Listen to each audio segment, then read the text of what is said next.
Welcome back mga ka-TV. Ang video na tatalakayin natin ngayon ay ang chapter 33 ng The Beginning After the End, at kung bago ka lang sa channel ko ay huwag mahiyang mag-like, subscribe o follow at i-click ang notification bell para ma-notify ka sa susunod na video. Paalala, ang video na tatalakayin natin ngayon ay maaaring mag-iba mula sa ilalabas na anime. Hindi ko inaangkin ang mga drawing o anumang materyales na ipapakita. Ang layunin ko ay magpakita ng suporta at magbigay ng impormasyon tungkol dito. Ang lahat ng kredito ay nananatili sa mga orihinal na may-ari.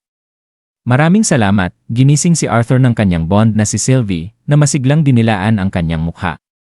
Natawa si Arthur at masayang bumangon. Gising na ako, Sylvie. Sabi niya at sumagot si Sylvie ng masiglang cue. Habang hawak niya ito, saglit siyang napatigil at naalala si Tesha, iniisip kung kumusta na ito.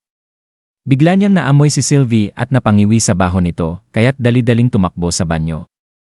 Mukhang hindi lang ako ang maliligo ngayon, biro niya. Matapos ang isang mahabang pakikipagbuno kay Sylvie na ayaw maligo, natapos din nila ang paliligo. Pagod si Sylvie, habang si Arthur ay natatawa pa rin. Hindi naman ganun kasama, sabi niya, kasabay ng pagkatok sa pinto. Pagbukas niya ng pinto, nandoon ang kapatid niyang si Eleanor, medyo malungkot dahil gising na si Arthur. Sabi ni Mama. Gisingin ka, mahina nitong sabi. Ngumiti si Arthur at tinanong kung pwede ba siyang samahan pababa para makita si Mama. Lalong sumaya si Eleanor at agad niyang hinawakan ang kamay ng kapatid. Kain tayo ng almusal tapos shopping. Masiglang sigaw niya habang hinihila si Arthur pababa. Matapos ang almusal, nagtungo sila sa masiglang pamilihan ng Ceres City. Manghang-mangha si Arthur sa laki at ganda ng lugar, lalo na sa isang tindahan na may mga nakadisplay na ulo ng bihirang mana beasts at makinang na orbs. Tinanong niya kung anong klaseng tindahan yon. Ipinaliwanag ni Tabitha, ang matriarka ng pamilyang Helstia, na ang mga orb na iyon ay tinatawag na beast cores, mga mahiwagang bagay na galing sa mana beasts na maaaring magpalakas sa isang tao. Pero babala niya, hindi pare-pareho ang epekto nito at sobrang mahal, umaabot ng daan-daang, kung hindi libu-libong ginto. Nagulat si Arthur sa presyo at naisip na ayos na siya sa sarili niyang beast wheel. Inalok siya ni Tabitha na tingnan ang mga beast core at baby mana beasts sa kanilang auction house kapag may pagkakataon. Nagpasalamat si Arthur, bigla siyang hinila ni Lilia, anak ni Tabitha, papunta sa ibang lugar. Ilang saglit lang, nasa isang barbershop na si Arthur, hindi makapaniwala. Kailangan ba talaga to? Tanong niya. Sinagot siya ng kanyang ina, si Alice, na nakakahiya na raw ang buhok niya. Nangakong gagawin siyang kasingkinang ng isang hiyas ng barbero, habang si Arthur ay nag-iyak sa loob. Pagkatapos ng gupit, humanga ang lahat. Mukha ka ng tao, sabi ni Alice. Pwede ka na maging kuya ko, dagdag ni Eleanor. Medyo napangiwi si Arthur, pero alam niyang wala na siyang magagawa. Habang naglalakad sila sa tulay, napansin ni Arthur ang mga taong nakauniporme at may mga sandata. Ipinaliwanag ni Lilia na sila ay mga estudyante ng Ceres Academy.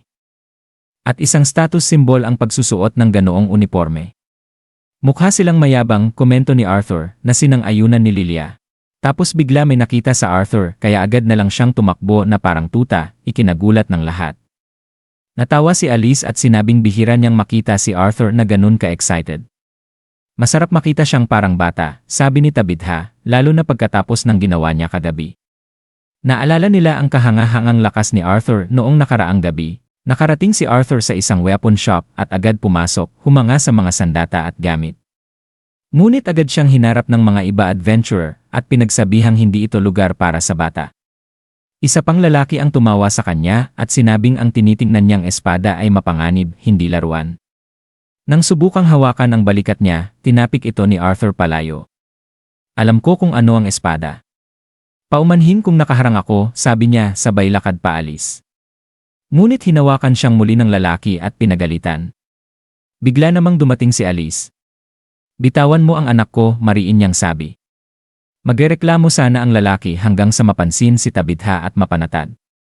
Helsty! Gulat niyang sabi. Sinabihan siya ni Tabitha na maaari niyang ipatanggal ang kanilang karapatang makibahagi sa Helstia Auction House, kaya't lumuhod ito agad at humingi ng tawad. Sa labas ng tindahan, nagpasalamat si Arthur kay Tabitha. Sa totoo lang, mas natakot ako sa pwedeng gawin mo sa kanya, biro ni Tabitha. Natawa si Alice. Sa di kalayuan, may isang misteryosong tao na nakasuot ng itim na balabal na lihim na pinagmamasdan si Sylvie. Pag-uwi nila, sinalubong si Arthur ni Vincent, nakatabi si Reynolds, ang ama ni Arthur. "Arthur! Halika rito. May ipapakilala ako sa'yo," masiglang sabi ni Vincent. Tumayo ang isang matandang babae na may suot na sombrerong parang sa mangkukulam. "Ikaw pala si Arthur. Marami na akong narinig tungkol sa'yo," sabi niya. "Ako si Cynthia Goodsky, tagapagtatag at direktor ng Xerus Academy." Ngumiti siya kay Arthur, isang simula ng bagong kabanata sa buhay ng binata. At dito nagtatapos ang chapter 33 ng The Beginning After the End. Patuloy lang po sa pagsubaybay mga ka-TV. Hanggang sa muli, paalam.